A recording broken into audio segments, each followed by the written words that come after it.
क्षेत्रीय जैविक एवं प्राकृतिक खेती केंद्र भुवनेश्वर, भारत सरकार एवं कृषि विज्ञान केंद्र भोजपुर के संयुक्त तत्वावधान में जैविक एवं प्राकृतिक खेती पर आधारित एक दिवसीय प्रशिक्षण का आयोजन किया गया। इस अवसर पर किसानों को संबोधित करते हुए डॉक्टर पी.के. द्विवेदी, वरिष्ठ वैज्ञानिक एवं प्रधान केवीके भोजपुर, ने बताया कि पर्यावरण की सुरक्षा, मिट्टी के स्वास्थ्य एवं मानव को विविध बीमारियों से बचाव हेतु जैविक एवं प्राकृतिक खेती करना आवश्यक हो गया है।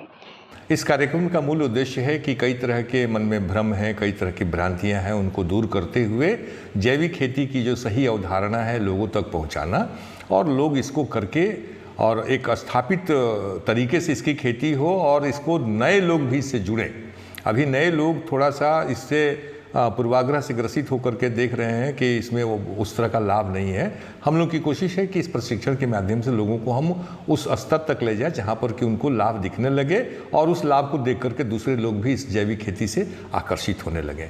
तो इसी के लिए यह एक दिवसीय प्रशिक्षण कार्यक्रम आयोजित किया जा रहा है और इस कार्यक्रम में कई तरह के तकनीकी पहलुओं की चर्चा की जा रही है कि कैसे जैविक खेती को हम अच्छा कर सकते हैं। इसके साथ ही उनको प्रयोग के द्वारा यह भी बताया जाएगा कि आप जैविक खेती के लिए जो आवश्यक जो सप्तपर्णी है, दसपर्णी है, जीवामृत है, घनामृत है, इसको आप कैसे बनाएंगे, क्योंकि इसमें बहुत ज़्यादा आवश्यकता होती है। थोड़े से गोबर की आवश्यकता होती है, बेसन की आवश्यकता होती है, गुड़ की आवश्यकता होती है। तो उसके माध्यम से वो चीज़ें जो है हमारी बनती हैं। तो इनको जो है हमको बनाना है और इनको बनाने के साथ साथ हमारा एक और उद्देश्य है कि हमारे जो किसान आए हुए हैं उनको हम घर पर ले जा करके, हाँ, उन्होंने प्रैक्टिकल देखा, उसके बाद में उन्होंने उसके प्रायोगिक पहलुओं को जाना और तुरंत जा कर के भूले नहीं, उनको याद रहे।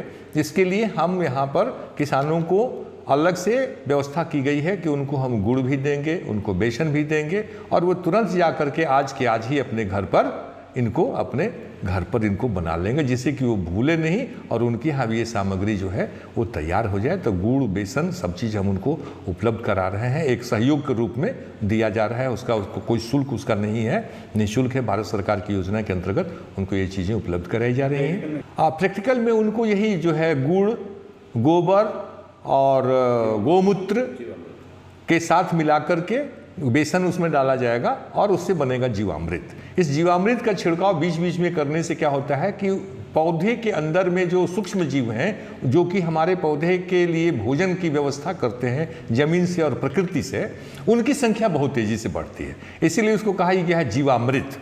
तो जीवामृत इससे तैयार होगा, जिसके कि मुख्य घटक होंगे हमारे गोमूत्र होगा। ये हफ्ते दिन में तैयार हो जाता है, हफ्ते दिन से 10 दिन में तैयार हो जाता है। हाँ, बहुत जल्दी तैयार हो जाता है, क्योंकि इसमें गोबर रहता है जो आसानी से डिकम्पोज हो जाता है, गोमूत्र रहता है और गुड़ रहता है जो कि जीवों के लिए वो भी एक मुख्य रूप से भोजन का कार्य करता है, और बेसन रहता है। क्षेत्रीय जैविक एवं प्राकृतिक खेती केंद्र भुवनेश्वर के तकनीकी विशेषज्ञ धनेश कुमार शर्मा ने बताया कि जैविक उर्वरक के प्रयोग करने से बाजरा की उत्पादकता में 25% तक की वृद्धि देखी गई है। दाल की फसल के बाद अगली फसल हमेशा बेहतर होता है, क्योंकि फसल के अवशेष में जड़ों के माध्यम से पर्याप्त नाइट्रोजन प्राप्त होता है। आज इसका क्षेत्रफल काफ़ी तेजी से बढ़ रहा है। विभिन्न प्रकार के गोबर, गोमूत्र, गुड़ एवं बेसन से बने विभिन्न घटक का प्रयोग करने से खेतों में भोजन आपूर्ति करने एवं पौधों की सुरक्षा से संबंधित सूक्ष्म जीवों की संख्या में अत्यधिक वृद्धि होती है, जो अंत में मिट्टी में उपस्थित पोषण को मजबूत बनाती है। यहाँ पे एक दिवसीय कृषक प्रशिक्षण किया जा रहा है। खाली हमारा उद्देश्य यही है कि किसानों को अवेयर किया जाए, किसानों को जानकारी दी जाए कि जैविक खेती और प्राकृतिक खेती नाम की भी कोई चीज़ है और उसे हमें करना चाहिए, क्यों करना चाहिए, ये सब बताने के लिए, और किसानों के जो भी परेशानियां हैं, उनके सवाल हैं, उन सवालों को भारत सरकार के पास पहुंचाएं हम, जिससे किसानों को लाभ मिल सके और सभी लोग एक दूसरे को देखकर जैविक खेती और प्राकृतिक खेती की तरफ अग्रसित हो सके।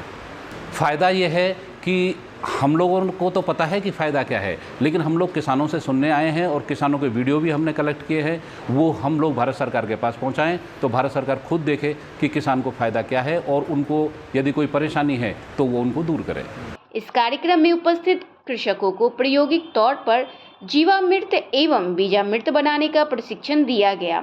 जैविक खेती में वर्मी कंपोस्ट के साथ जैव उर्वरकों के प्रयोग के बारे में भी विस्तार से चर्चा किया गया। प्राकृतिक खेती में कीट नियंत्रण के लिए नीमास्त्र, अग्निस्त्र एवं ब्रह्मास्त्र के प्रयोग पर भी विस्तृत जानकारी दी गई। जैविक समय खेती अगले साल भी किए थे आलू का, और इन साल भी धान के किए हैं। आलू में किए थे जैविक और रासायनिक दोनों अलग अलग खेत में। मैं जैविक से जो खेती किए तो उसमें थोड़ा मेरा पैदावार कम हुआ, लेकिन वो आलू सड़ा नहीं, और उसको मैं क्विंटल पर 200 रुपये महंगा गांव के ही किसानों को, खाने वालों को मैंने दिया। और जो मैं रासायनिक रोपा था तो पैदा ज़्यादा हुआ, लेकिन थोड़ा ये कम हुआ, लेकिन ये सड़ा गला नहीं। और मेरे गांव के ही लोग किसान मांगने के लिए इच्छुक हुए कि नहीं भाई बगैर खाद के रोपा है, तो थोड़ा एक्टिव होकर किसान लिए मैं बहुत ज़्यादा बेच दिया अपने गाँव में।